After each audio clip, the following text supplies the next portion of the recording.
Hello and welcome to KBB Live here at the NEC in Birmingham. It's 2022. My name's Melissa Porter and this is your bonus podcast. I'm going to be interviewing the who's who from the kitchen and the bathroom world. We're going to be learning all about the latest technology and the latest innovations. Are you ready? It's time to go. So I'm with Diane Berry from Diane Berry Kitchens. How's the show going for you, Diane? Well, it's great to come out and see all the different brands that we promote and work with, so it's good to get your connections back. But we're not exhibiting here, we're just visiting. Yeah. And primarily, tell me, your business is kitchens? Yeah, we only do kitchens actually. We don't do bedrooms or bathrooms, so we specialise in quite high-end kitchens, and we're based in Manchester. And you've been going for 41 years. That's quite an accolade. It is, yeah. So 41 years. I started when I was 16 years old and joined my father's company. Worked for him until I was 21. Then we fell out. And then I moved on and then progressed my career. I actually opened my own studio in 2002. So we're really enjoying the fruits of all of those years of experience. So I've got a great team that I built around me. So if I was to see a Diane Berry kitchen, how would I identify it as one of yours?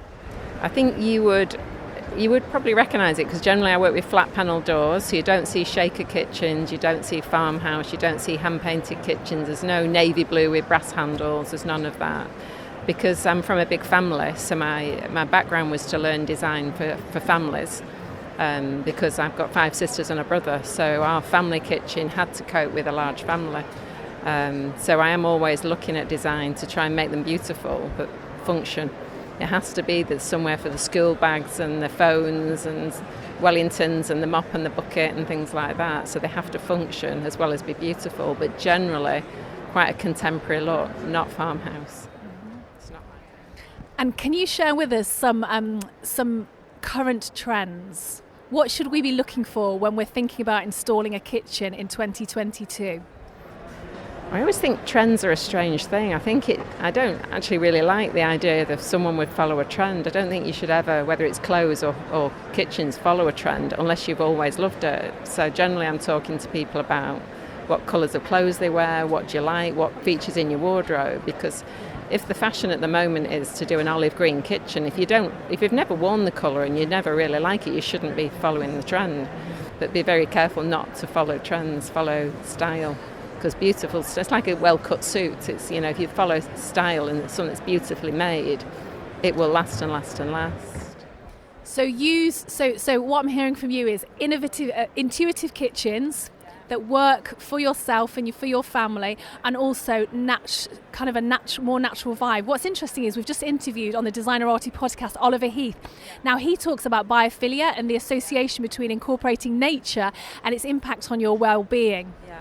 Well, I think if we can get some natural products in, we're building built-in herb troughs to try and encourage people to grow their own herbs. You've got to be really good at getting the light right because lots of our kitchens don't have windowsills, so the natural place to, ripen a tomato or to grow things is on a windowsill. Lots of our kitchens now just have big glass bifolding doors and islands, so then you've got to try and address overhead lighting from Velux windows and then think, right, okay, this one we can grow herbs in this one. But even if we can't get herbs growing, we quite often feature cacti and things like that to try and get some natural finishes. It's just an organic feel that makes you feel happy inside. Yeah, absolutely.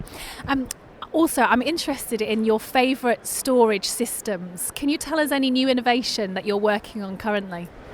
Well, the most popular thing, and it's certainly not new, is to have the doors where they open and slide away, so you've got space that's hidden.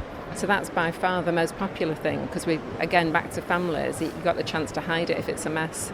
So the toaster and the crumbs and the chopping board and the breadboard and so on can all be hidden if you've not had a chance to tidy it up. We do a lot of walk-through pantries.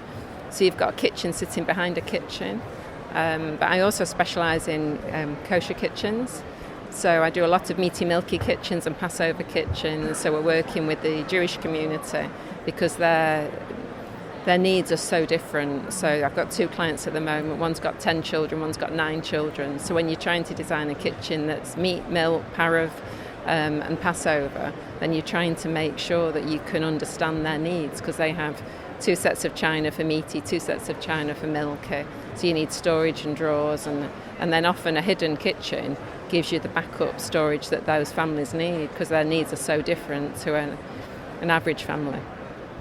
Now, I'm interested in kitchens and the clutter in kitchens. So you've got your toaster and you've got your kettle. What's your ideal situation on worktops? Clean or cluttered? Clean, always clean, because it's easier to clean. If you've got lots on your worktop, you can't wipe it down. And in fact, COVID has probably made us even more conscious of how often we can disinfect and clean our homes. I mean, we rarely sell a kitchen with a kettle. So nearly all of our kitchens would have a Kruger boiling hot water tap. So you get rid of having that appliance out. And then we've often got in the cupboards a toaster and coffee machines are tucked away in designated spaces, so that your kitchen in principle is decluttered. Lots of our kitchens are open plan, so you've got living spaces, dining rooms linked to the kitchen. So how can you relax in the living space of a kitchen if you look back and see clutter and you're sitting and you can see under the toaster loads of crumbs and things like that? That's not relaxing. So if you can make it so that you can create a calm environment, and then lighting becomes king, isn't it? So at night time, you've got to then have the expertise to get the lighting right, so we can get everybody calm at night. And there's nothing nicer than a family that can calm down, and it's not all, we work with acoustic panelling and things like that to try and, if you've got a room that's got a lot of glass and a lot of hard granite worktops or solid surface worktops, you have to try and get the acoustics working as well. So to try and make it so that the family can just calm down at night and enjoy being in the space. So it's not just technology that's becoming smart. It sounds like kitchens are becoming smart. And one of my most favourite products that I've seen on Instagram in LA is the fridge that has the glass front. Have you seen them? Yeah, well, you can see what's in it. If I had that, you'd only see a yoghurt and a block of cheddar cheese. It would be awful. So I think it would. That's it. We're hiding ovens, so nowadays at night you don't really want the kitchen to particularly look like a kitchen. And again, do you want to sit and see a greasy mark on the inside of an oven door? It's actually quite nice to just shut the door on the oven and hide it away. So I don't know that I'd want to see into my fridge and have another thing that I think I should be tidying up. For me, it's like hide it away. So it's all nice and clean and no clutter. What about the kitchen triangle? Is that still alive and kicking? It is, but the thing that people don't realise that the triangle can be a different triangle for different people. So how can you? So if I was dealing with an Asian family, their triangle wouldn't feature the oven as much as it would feature the hob. So their cooking is sink, fridge, hob. It's not, the oven doesn't really come into it the same. Whereas somebody that's doing a roast dinner, the oven features more than the hob. So that triangle isn't the same for everybody. So then it's trying to work out who you're dealing with as to what style of cooking. One of my Jewish clients, for example, she's French. She nearly does all of her cooking, and this is for 10 children. She is generally cooking on the hob. So she doesn't like oven cooking. So therefore the position of the ovens wasn't the most important thing. The hob and the extraction and the work surface and sink. So it's them working out, yes, the triangle's there. There used to be a saying that was also MAD, which is how to make a drink, MAD. So how many steps does it take to make a drink? So it's again, where's your boiling hot water tap? Where are the cups or mugs? And where's the tea and the coffee?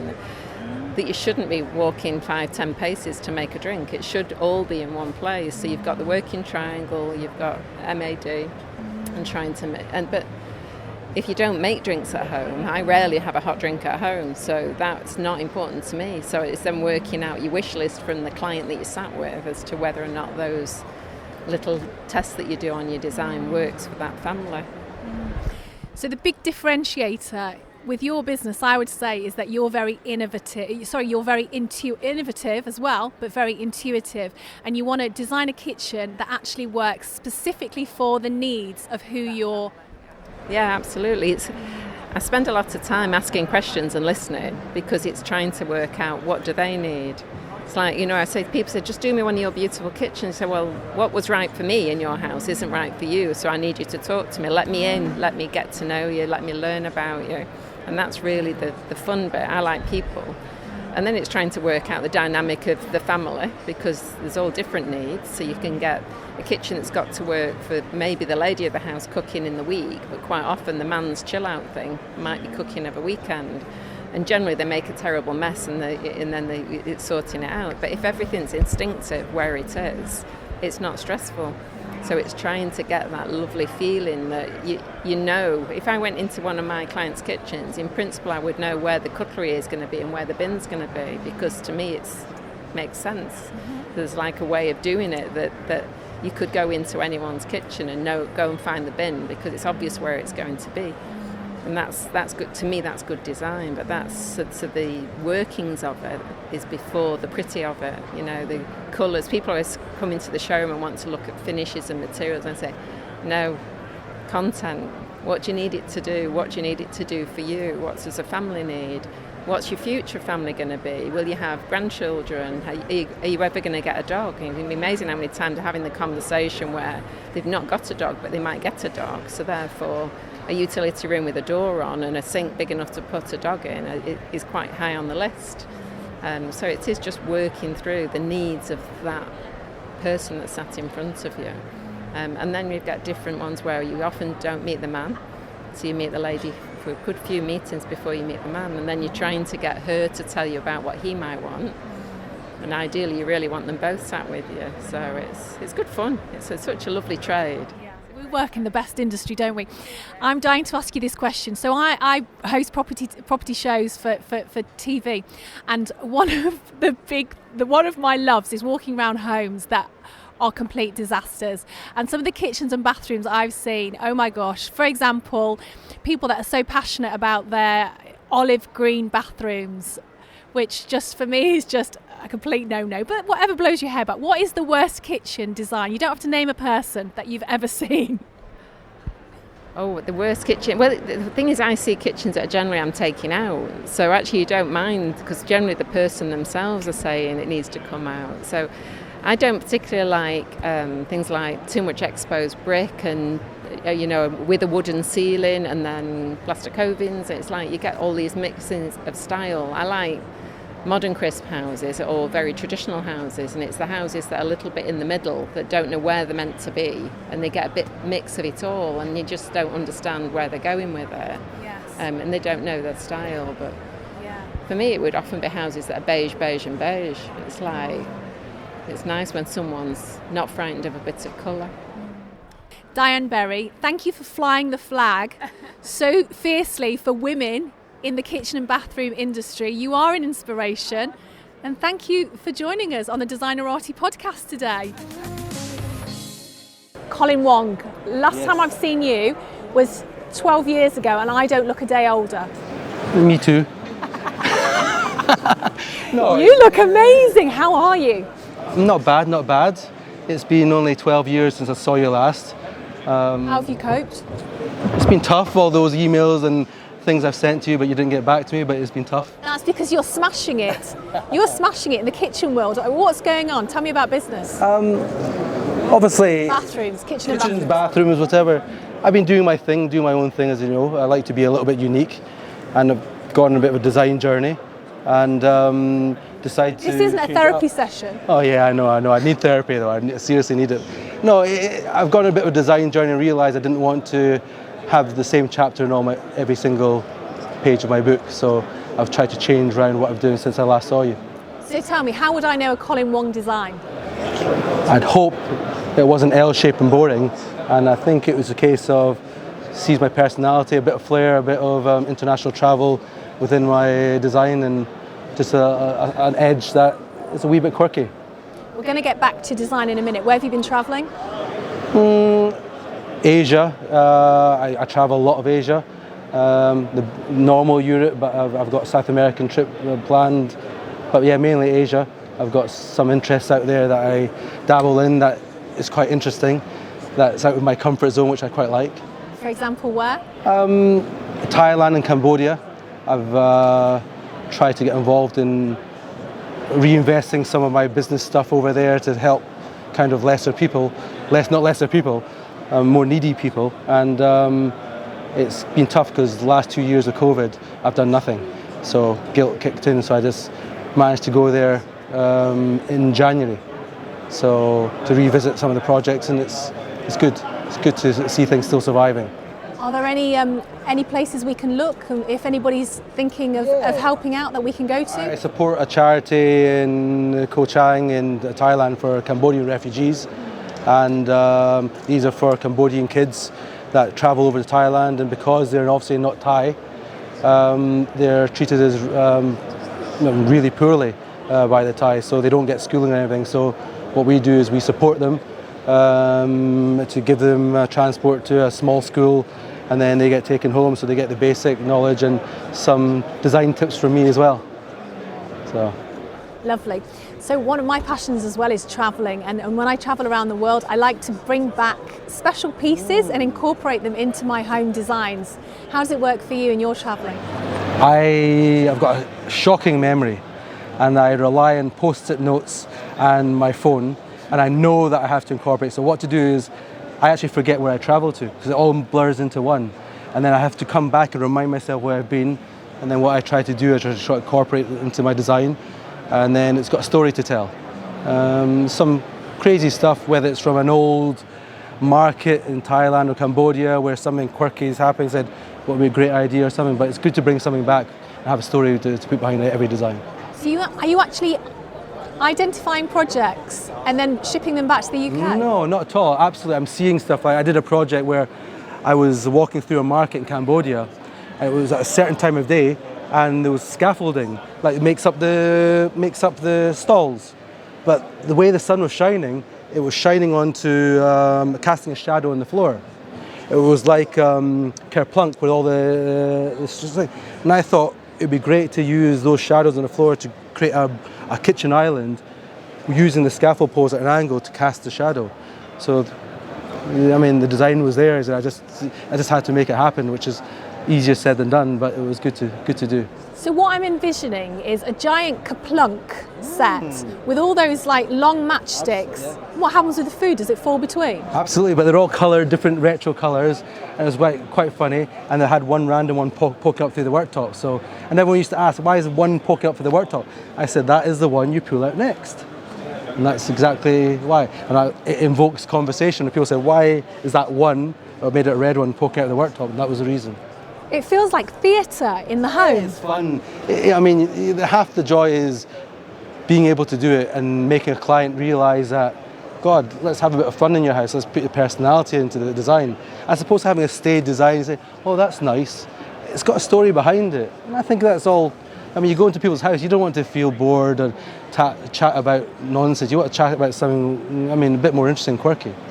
So. Give me some more examples of how you can incorporate, or anybody listening to this podcast can incorporate fun into their home. Well, it's all about colour, it's all about the texture, and that's what every designer says. But remember, every person has a hobby or has something really interesting. And it could be like, I did a concept called the Rock before. And if you're a hotshot stockbroker. Sorry, the Rock before? The rock before. So you're being racist to the Scottish clan there. No, I love that. Your accent is hot. The Rock before. So it was interesting. This was me doing a concept about how kitchen islands need to be bespoke to the people. So I did a concept, and the guy was a big hotshot stockbroker. But instead of doing a normal kitchen island, I suggested paper mashing all this island in Financial Times. So with a really cool worktop. So what you do, it relates to his job and it's quite quirky. I said, look, if you don't like it, you can clad it with some boring stainless steel or some stone, but it's giving an example that it can relate to someone. If someone likes Tintin, they could do something really interesting or stuff like that. So it's all about there. I quite like to put, my latest thing is putting glass boxes as island supports. Within that glass box is like a quirky thing, like a Tintin dog or something interesting. And suddenly it's like there or there, and I think that's quite interesting because it relates. So it looks like the island's floating, and then there's an item in it. Something in that item relates to that person, and that person should have a story to tell and why that's there. I like the Tintin rocket. Have you seen that? Yeah, it's cool. But Tintin's super cool because Why is it cool? What makes something cool? I think because it was different for its time, and now people realise, wow, it's very, very. I mean, for me, it's being individual, and Tintin with his wee quiff. I mean, and his wee dog. I mean, it's all very romantic. A story about him travelling. I love that. Right. So if I want to pretend I'm cool, what objet, should I put in my house? Well, it depends on your other half, and I mean. Forget him. Forget him. Well, it depends on your hobby, and I think it's the things that you got to put cool in the house cannot be seen in anyone else's house. So it's all about going to flea markets abroad. It's all about going to these places that you know that there is only one of them, and there's a story and there's a feeling that it conjures. Say, you know, I'm going to bring that home, show my designer, and hopefully he can incorporate into it. So it can't be something normal. It has to be something that when you walk through a market and you suddenly see something at the corner of your eye, it's at the corner of your eye for a reason. So take care, plonk it into the suitcase and bring it back, and then work some magic with it. So it could be anything, to be honest, but it could be lots of things. I quite like the whole story about the bowl of M&Ms, like 100 or 1,000, red ones and one yellow one. Oh, just something quirky. Why is it like that? Well, why not? It's different, huh? I moved into my partner's home, and it's very. He's a lawyer, and he's fabulous. He's struggling a little bit, but it's very, very blancmange. It's very like white, and for me, I like quirkiness. And I introduce, those sausage dogs. Oh, the designer one. They're made by. No, they're not made. They're made by the European company, Maggi. So I've got this completely white home, and I've got this giant red sausage dog. He absolutely hates it. I just love it. It's good that he hates it though, because if he didn't hate it, then it wouldn't be a great story. And we would have nothing to talk about. So I think having a great red sausage dog is fantastic. He comes home every day and says, "Ugh." And I would really like. I saw it in Barcelona in an interior store, and it was one of those thrift stores. It was a giant unicorn. Well, it was a white horse with a unicorn's, not a tusk. What do you call them? What does a unicorn have on its nose? A sprout, like sprouts. The green thing. But I'd love one of those in an entrance hallway. I don't like unicorns. No, I think you need a designer. You need a designer. What are you doing then? What projects are you working on? I'm working on some quite interesting. I moved into nightclubs of all things. So I finished a couple of nightclubs and opened them. So that was quite interesting. A wee bit naff because it sounds naff, but it's actually quite interesting because it's out of my comfort zone. And what's your style? No, it's all about. It's all dark and moody like everything is just now, but it's all about the feeling as opposed to style. How do you evoke a feeling in a building? Because as you walk into a space, you either want to feel chilled, or you either want to feel. This white box scenario kills me. I see it everywhere, and I could judge 100 kitchen designs, and so many of them have this clinical white thing like your other half has, and it's good to see something a bit different. Introduction of quirky things that people own. Bringing a moped into the kitchen, just silly things. I think it's more interesting. And cutting a big hole in the floor and putting something into it, put a bit of glass on it. Just more interesting things. I've seen that in the Maldives. A piece of glass with a wine cellar underneath it. I love that, with steps down to it. Yeah, absolutely. I think it's great. I did one and I put ping pong balls in it. And people said, well, why? But one of the ping pong balls wasn't white, it was a different colour. But I was like, the fact that you're asking is why. That was the reason. Have you always had a passion for difference? Well, come on, we're all commercial in our day. If you sit there and you're trying to design and sell kitchens and bathrooms, people are going to buy from people, and no one wants to be the same as Mr. Smith and Mr. Jones.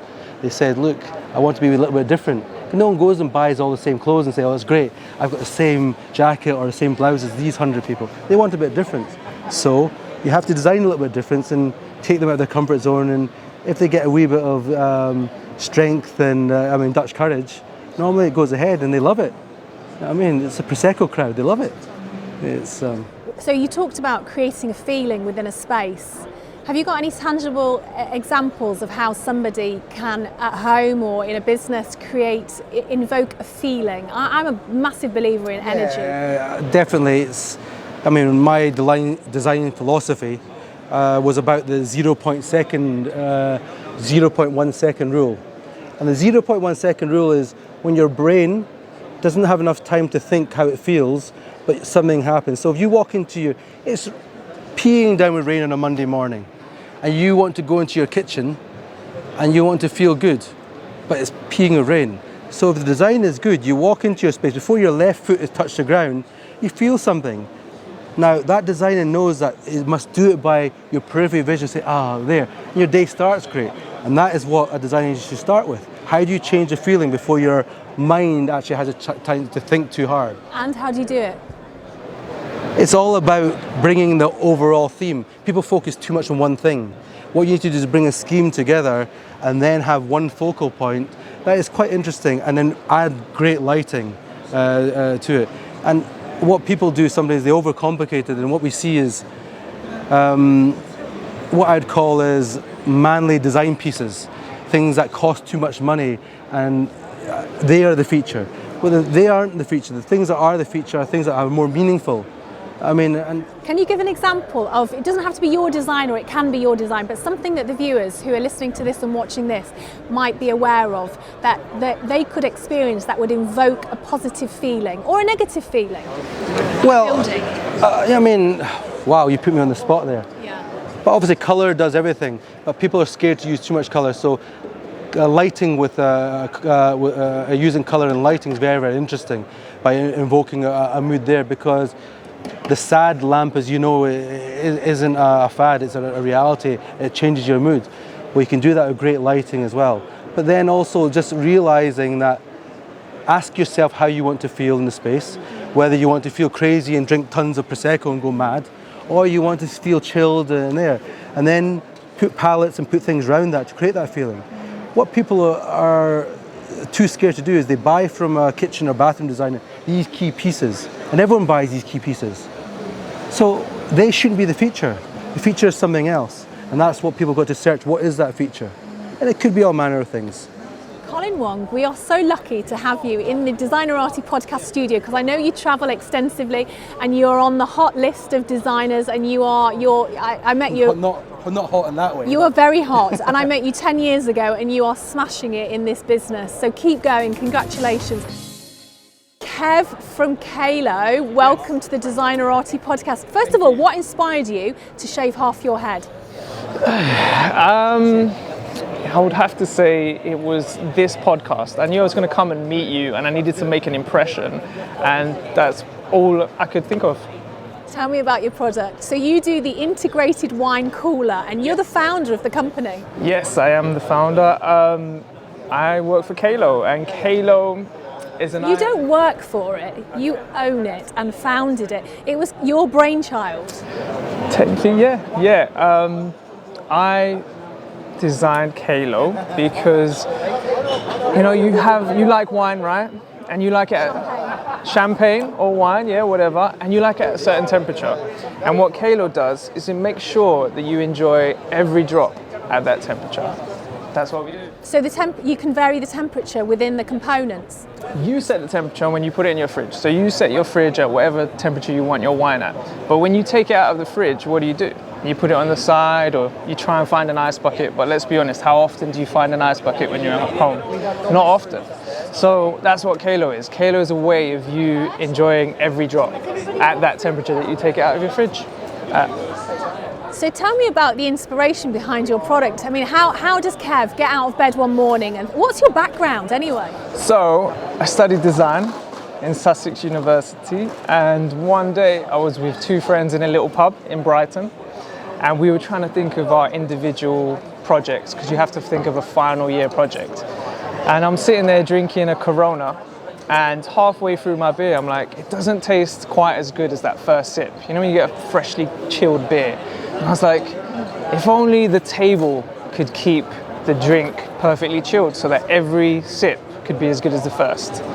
That was it. That was the inspiration moment. I went on to design this table that had these pockets. You could put your beverage in and it would keep it perfectly chilled. And then a guy approached me and said, have you thought about commercializing this? And I didn't really know what commercializing was, so I was like, all right, tell me more. And that was the beginning, that was the emergence, yeah. What an inspiration. And I've seen that you, what makes your product unique is they change colour as well as them being self-controlled, so you can adjust the temperature. So you don't actually need to adjust the temperature. The way it works is quite clever. So whether you have a wine at 5 degrees or champagne at 7 degrees or something at 10 degrees, you put it in a kalo and it will maintain that temperature.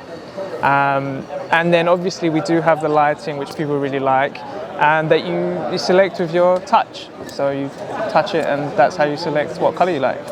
So what happens if I bring home a badass, what's the biggest champagne, the Magnum? I don't know. I don't get paid that much, so I can't afford those big ones yet. So I'm only drinking the small ones. But I think there's like Jeroboams and Methuselahs and stuff like that. Would they fit in your product? They wouldn't, but I'm coming to your house. If you bring one home, give me a call and we'll find a way of cooling it and we'll definitely find a way of drinking it. What other products are you looking at innovating? We've got some ideas. We've released 2 new styles of Kalo at this show. And we've also released a red wine setting. Wait a minute. Tell me about the 2 new styles first before we talk about anything else. 2 new styles that you've launched at KBB. Yeah. So when we launched Kalo, we then spoke to the designers and the dealers and the consumers to find out what they thought about it. Everyone loves Kalo. It's a really emotive product. Who doesn't love sitting around and drinking with your friends and your family? But then over the time, we spoke to them about what they want to see in future iterations. And they said, right, we'd really like to see like a flush version. And we'd really like to see an undermount version so that you can kind of hide it away when you're not using it. You can always have a lid to kind of keep the worktop completely clean. So that's what we released today. And we also introduced a red wine setting. So if you want to drink wine between 12 and 18 degrees, we can do that for you too. We've also released the boost mode, which is if you want your wine a little bit cooler than it currently is, put it in boost mode and it will drop it a few degrees. I'm loving that. Who inspires you? Who is Kev's design inspiration? Design inspiration? Good question. I'd have to say I really like simplicity. So I do quite like Apple. I like everything that Apple does. They put a lot of effort into making things really simple and nice, and they make you feel calm.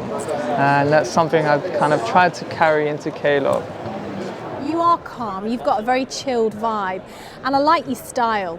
You've gone for black today with a pop of red. Look, my nails as well. What does that mean? Jedi red. Jedi red. There's something different about us. What's different about you? Why are you? Why is your product special? Why is it special? Because I think in your home, in your kitchen, that's where you have the good times. It's the hub of the home, isn't it? And Kalo's in the middle of those good times.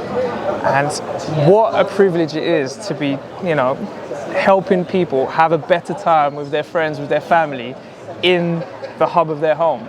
That's what makes us special. That's what we enjoy. We enjoy that whole vibe of bringing people together, having a good time. That's what we love. What would be your design project? What would be your ideal design project to work on? Ideal design? I don't know. I would love for people to come to me and tell me how they like to drink in their home. So some people are very their tastes are quite individual. Some people like to drink in their bedroom, some people like to drink in their bathroom. I'd like for them to tell us what they like and for us to create a solution so that you can get into your bathtub, open your favorite bottle and just have a great time. Where's the main area that people drink? I just assumed it would be like a living room, like an entertaining space. People drink in their bathrooms. I do. I have a little Kalo unit. And it's like a demo unit that we use, and I plug it in next to my bathtub and have a great time. Who inspires you in the industry? I would say the Cooker story is very inspirational. Started from a dude in his basement, and look at the journey they've had. They've created an entire market, from an idea. And yeah, I think it's very inspirational to start something from nothing. And when they came to the market, everyone said, oh no one's going to buy that. You can buy a kettle for 20 quid. And now they're everywhere. So yeah, very inspiring. What food enriches you from a design point of view? What food enriches me? So I'm big into street food. I used to live and we work in Shoreditch. So we have the... Hoxton Square. I used to have a flat there. No way. Yeah, so you know what I'm talking about. Like, they have loads of food and loads of inspiration, whether it's art, whether it's music. You always have something new to inspire you. So that's why I love that part of the world. Yeah, that would be a great collaboration for your units with some sort of audio technology. Well, what we're going to do, this is top secret. So that's why I'm saying it on the podcast. Yeah, all right. But what we want to do is a Kalo bar in the future. So you come in and every table has a Kalo and you pay by the half an hour, depending on what you want, whether you want half an hour worth of bottomless champagne, which I'm sure you do.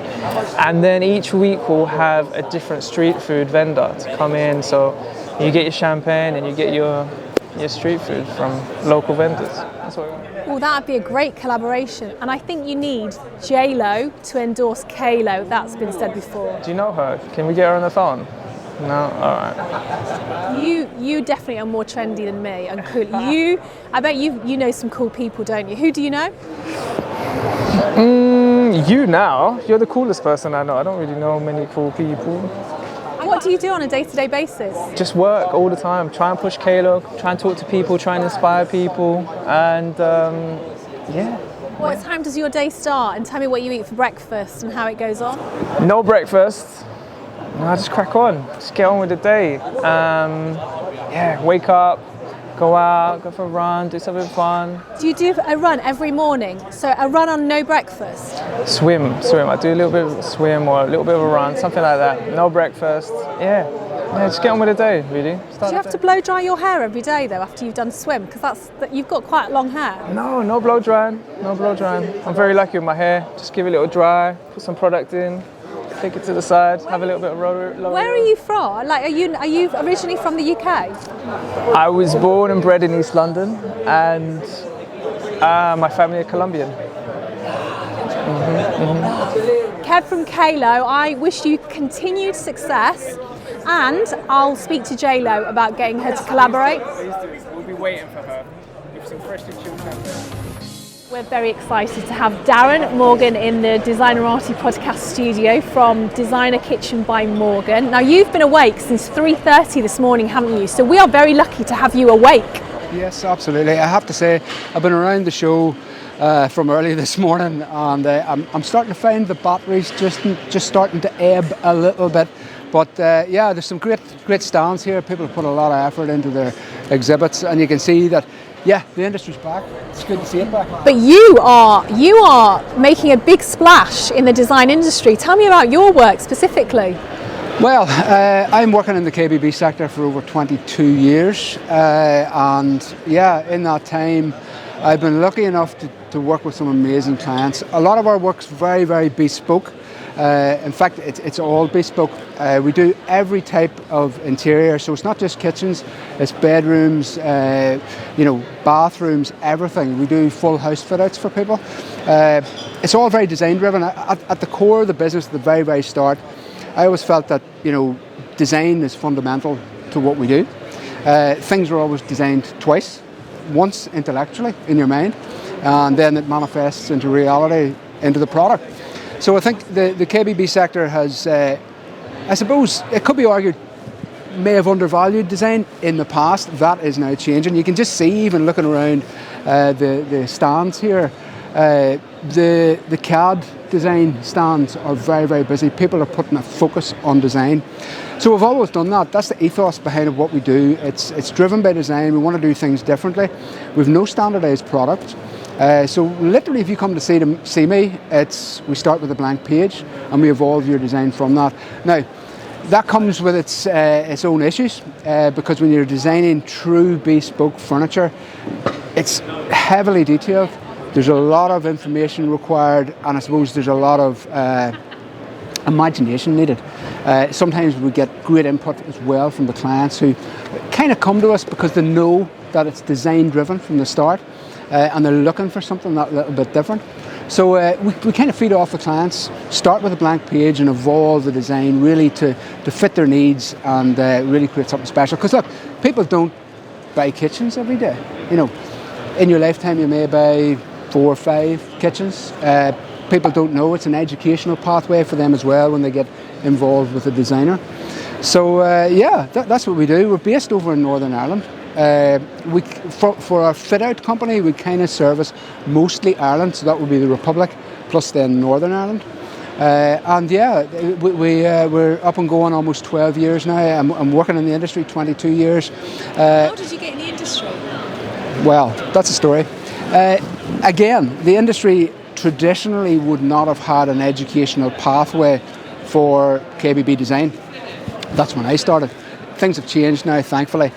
But I was actually working as the accountant for a kitchen company. And one day, there was no one in the showroom. And I had to go out and speak to the clients, kind of wing it. But I was told before I went out, make sure they pick a door, a handle and a worktop. And that's the depth of training I received. But what actually happened, Melissa, was it was an accidental finding of passion. I really, really loved it. Self-educated, all about design. I was involved with the SBID. Lots of different things came my way. And I suppose, look, if you're really passionate about something, it comes to the fore. People can see passion, and that drives a business forward. So it came a point where I was working before where it was no longer about design. And at that time when we started our business, we were heading into the last recession, the real big drop. So other showrooms were closing, and I decided to open my own showroom. I say showroom, I didn't even have a showroom. I had an office, I had a laptop, 6 sample doors, and passion and a belief that I would do it. Other people, and still is the case within the industry, would not charge for design. From the day I opened the door, I charged for design, and it was a business decision in terms of how to finance the business, but also I believe there's a value to good quality design. If something is free, it's effectively worthless. So that really catapulted us then into a niche market where people are prepared to get involved with the designer, put their heads together, invest in the process both financially and with their time. And when everyone, particularly when there's a financial investment, the focus is very, very driven, and it generates amazing results.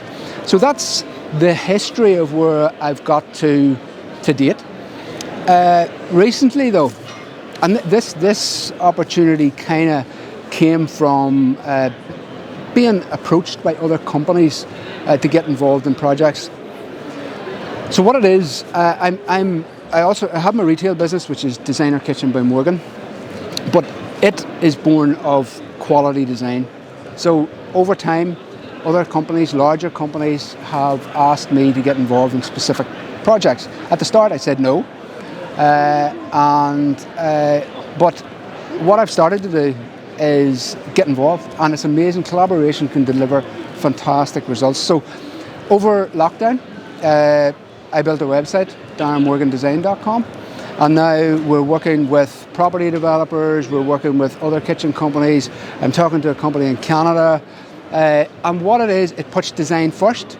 And like, there's a lot of businesses out there, like you look around here, and the KBB show is amazing. There's so many products, but the products need designed, and all of the people here want to bring all of this information together and deliver something special for their clients. In order to do that, they need quality design services. So that's what I now provide to the industry, and it's absolutely flying. There's people there who really want to look for the new SP. Businesses have needs, just like people. You know, they need to evolve, they need to stay ahead of the competition, they need to push the boundaries, and ultimately they need something special to entice customers through the door.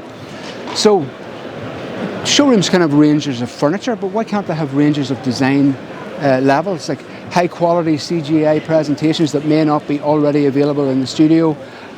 Maybe that little bit extra in terms of design acumen, that you're not really investing in any training, full-time employment. You have a design service that can be switched on and off. You know, it's a remote service. It's pay and go. So it's something really different. It's something that the industry, I think, needs.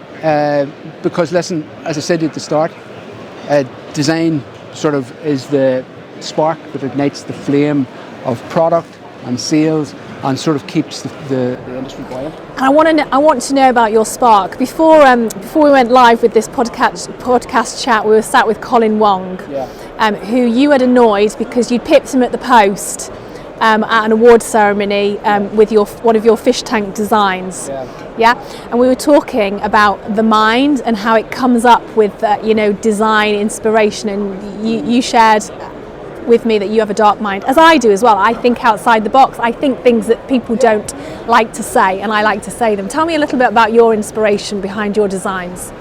Well, the inspiration can come from anywhere. It can be a shape that you would see. It's it mostly comes from people, to be honest. You know, because everyone's different. They have different priorities. Some people could be very family orientated. Some people could be very social. And what I find is, look, when I started design as a blank page, you know, it's not my kitchen I'm designing. I'm designing somebody else's future space, and that's why we invest so much time and effort, both in Designer Kitchen by Morgan and also Darren Morgan Design, to evolve CGI presentations that are photorealistic, because that allows people to see into the future effectively. They can see what they're going to have delivered, they can imagine themselves using that space, and it becomes a very easy process. But inspiration can come from anything. You joke, I have a troubled mind. I do have a troubled mind. My wife thinks I should make things in my life much easier for myself, because sometimes thinking of these things, you can design them in CGI and they make them look pretty, and then you have to figure out how they're going to be made, because everything's bespoke.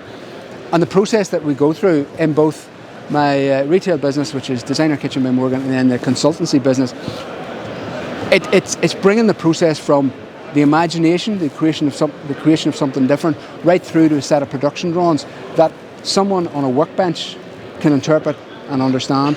So I'd say ultimately it comes from individual clients and what they need and what they're hoping to achieve. So you're very client focused. Can you give an example of a piece of design that you've implemented that you have been most proud of? The next one. You know, the next project is going to be the best because it's an evolutionary process. You know, it's something that constant. It's almost like a hunger that drives you forward. You're looking to create something different, something evolutionary. Like, you could easily sit back and just churn out the same stuff all the time. I'm not interested in that. That does not get me up every day. I'm talking to clients now in Canada, different clients in England and Ireland as well, who are just interested in tapping into that design focus in order to manipulate that and integrate it into their business in order to get the new USP that's beyond the product. So what you find there is that, like, every business would need different things. You know, they could have different levels of service and everything. You know, so it's hard to pick. It's hard to pick.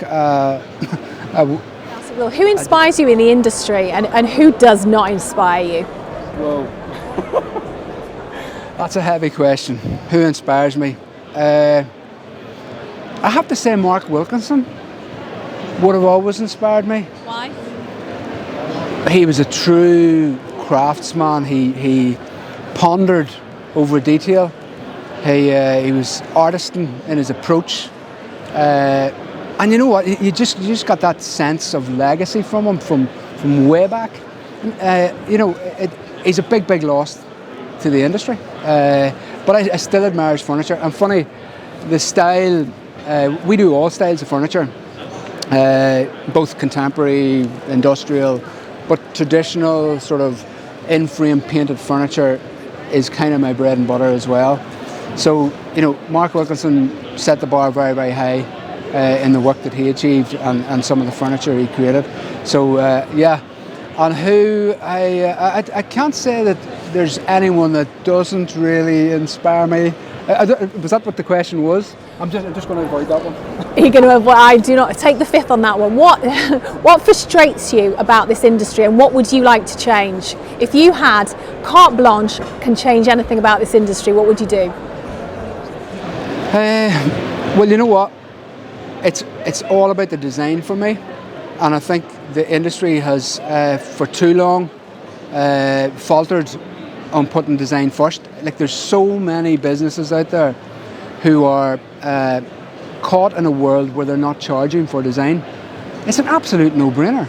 You know, if you have clients coming through the door, they're asking for a service. You know, give them a service.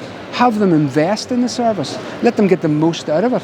I think that's the biggest problem within our industry, is the lack of companies being confident enough to charge for design, because what will happen is, if you charge for design, the consumer will then elevate their opinion of you, because obviously they're thinking, well, the guy down the road, he's doing it for free, so obviously maybe it's not just worth as much as this guy who's charging me X amount of pounds. Like, some of the best businesses in the KBB sector at the moment are actually charging, and they're gaining great respect on the ground from their clients.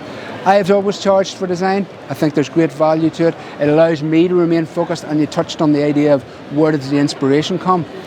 If someone pays me to do a job, I'm fully engaged, I'm devoted to what they're looking to achieve, and we always deliver fantastic results. And that's what I'm bringing with my consultancy business now to the industry, an opportunity for businesses to have another option in their toolbox. They can pick different products, different furniture, different appliances, different levels of pricing and structure within their business. But why not have an option for a pay-and-go design service that will actually give you the option? Like, if you have a special client that comes through the door, they're looking for something better, better presentations, better involvement, more detail, you know, would it not be good to have an option that you can turn to and you can just switch it on and off when you need it? Absolutely.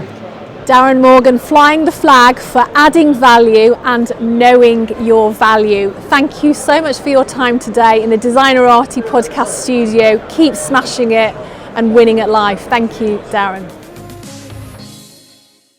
And that's a wrap from the KBB Birmingham Exhibition 2022. Thank you for joining the Designerati podcast. If you've liked or enjoyed what you've heard today, like and subscribe us, and I'll be back with you next Monday morning and every Monday morning. See you then.